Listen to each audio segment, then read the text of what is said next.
so what I've tried to do with the Constitution, the Italian Constitution, is really try to enter into the values of the Italian culture and compare them with the cultural diversity of the English culture, and try to understand, you know, how we are different. Now, should we actually recognise diversity, cultural diversity? I think after the war there has been a tendency to say, you know, we're not different. The different nationalities are all the same. And that has been a way of avoiding conflict, and trying to maintain a kind of serenity in the community. You could say, I don't know, if I say the English are more individualistic, and you know, somebody can respond, no, not all the English are, and some English have more solidarity, etc., etc. But when we're talking about categories of people, we do have to generalise, which means we are kind of prejudging the whole of the collective a little bit, or not the collective but the individuals within the collective. We are prejudging it a little bit, but hopefully we're stereotyping in a positive way. And the European Union really wants to recognise diversity and celebrate diversity as a source of richness, of strength. Value it. If we are open-minded and we don't automatically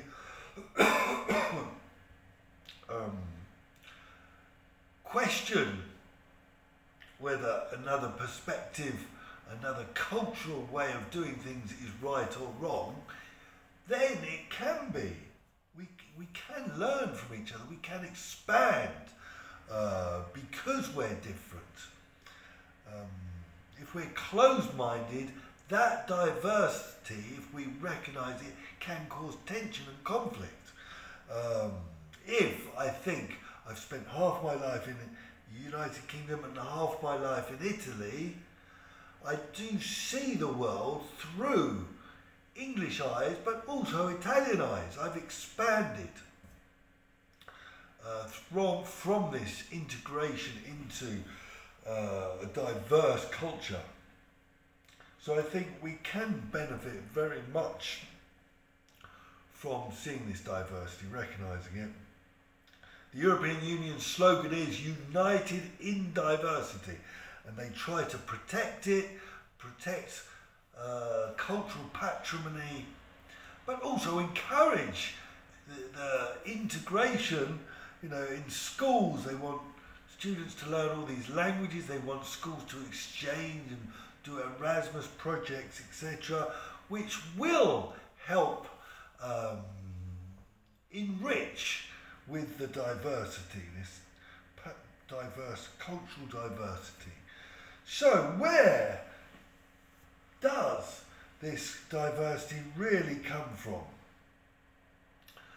If we think the English are very individualistic and the Italians are very solid, you know, have a lot of solidarity, very strong as a group, why? What made us like this? What caused this diversity? Well, there's three main things which causes our diversity, and one is our history. In the Second World War, the English had a perspective where we were fighting against evil, and it was tough, and we won, and we were the winners, the heroes. that's our perspective, and we write books about that, make films about that, and for us war is that. For the Italian, war is hell. And if we look at the films and the books about the war, the only heroes were the resistance, the partisans fighting authority. So there's this kind of spirit to fight authority and to come together to fight authority. So this really gives us a different relationship towards war. I mean, you've got Article 11 in the Italian Constitution says Italia repudia la guerra. But for the English, it seems, we've got James Bond and all these war films, it seems war can be tinged with glory and with heroes, and it can bring out the best in the human being. And,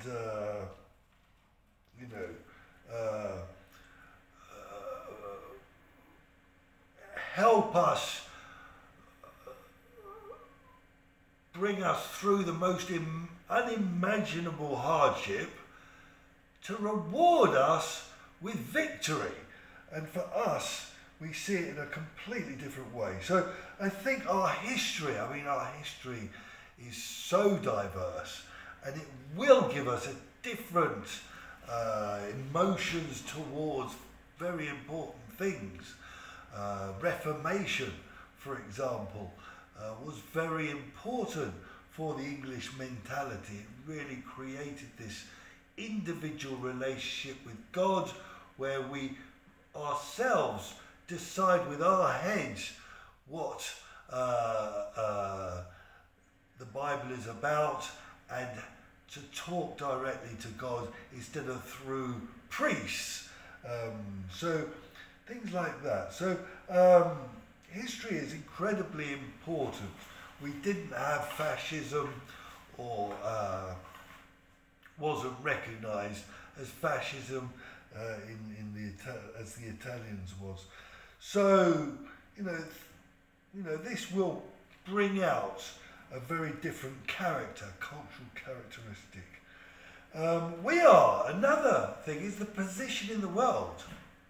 We are not influenced by many other cultures. Well, we are, but early on it was very difficult. We could really build our own reality because we're an island. We have an island mentality. We can really develop our own mentality and have less influences from others. Whereas the Italians were constantly getting influences from all over Europe, and having to collaborate and cooperate all through, and also now with tunnels and roads and criminality, with their neighbours. So I think this really does make the English more independent. This really does make the English believe that they can stand on their own 2 feet and can be without, not depending on others, because we didn't have to for so long. But at the same time, we were very industrious and managed to go out and find diversity and be exposed to diversity. So in a way, we are quite at ease with diversity. The English are very at ease and open-minded and international, and because of our history.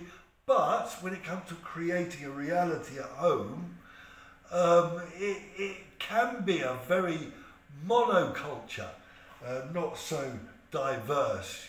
One language, one flag, one constitution, not like the European Union. And then the weather. Obviously, the weather doesn't. We are very different, and that does create a very different character.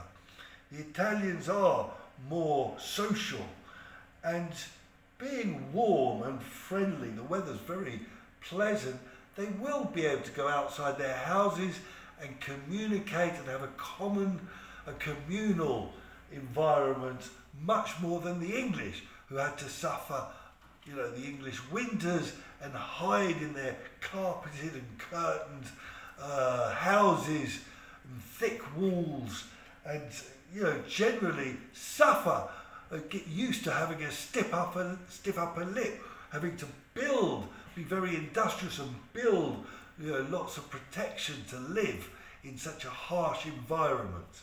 Whereas the Italians, maybe this really did change their vision, their outlook on the world, and prefer to look at the La Bella Vita. And so we got these sources of our diversity, and if we really look at our cultural expressions, like books and films and music, we can really see traces of this within them. And even the lexicon we use, I always say the English don't use the word solidarity much anymore, or dignity. They use the word responsibility a lot, and the Italians the opposite. They have that word, or those words, quite enmeshed in their lexicon, and maybe a bit less responsibility, less than the English, shall we say. But if we look, if we look at a national paradigm, how the logic, the assumptions a nation makes, the values, etc., we can really see how that is created by the stories, like I talked about James Bond and the war movies, and this type of thing.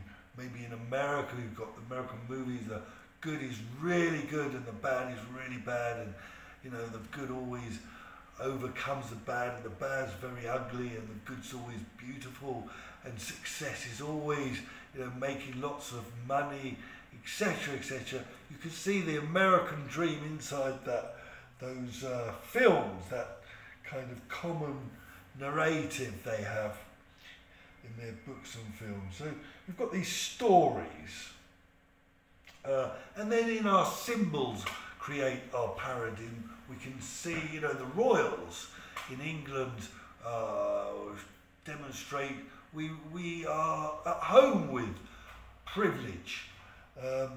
We're not so nervous about people not being privileged.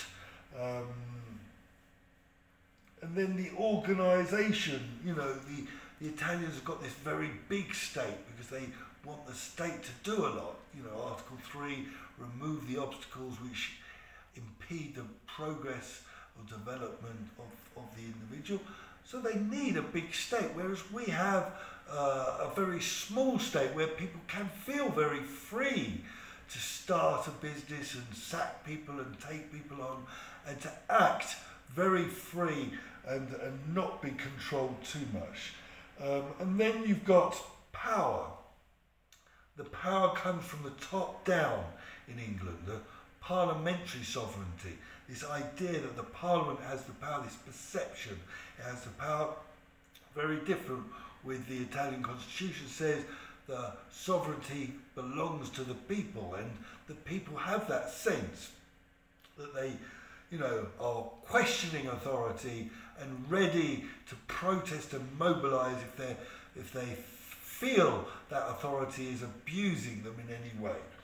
So, and then you've got the rituals and the routines, which really show us the paradigm a lot. I mean, the rituals, routines, just dinner table, in England quite often now, people don't eat together, they don't have a common table. They might take their meal to the front room and go and watch the television, or somebody sits over there and someone over there on the sofa, and there isn't. But in an Italian family, that is very important, that moment of the day to sit at the table together, or even the grandparents going to school to pick up their grandchildren. This is very common in Italy. You have an army of grandparents ready to take. This gives a sense of the importance of family and of the connection with the grandparents that maybe is missing a little bit in England. in the modern England. So those are what help create the national paradigm, and the sources I've gone through. Thank you.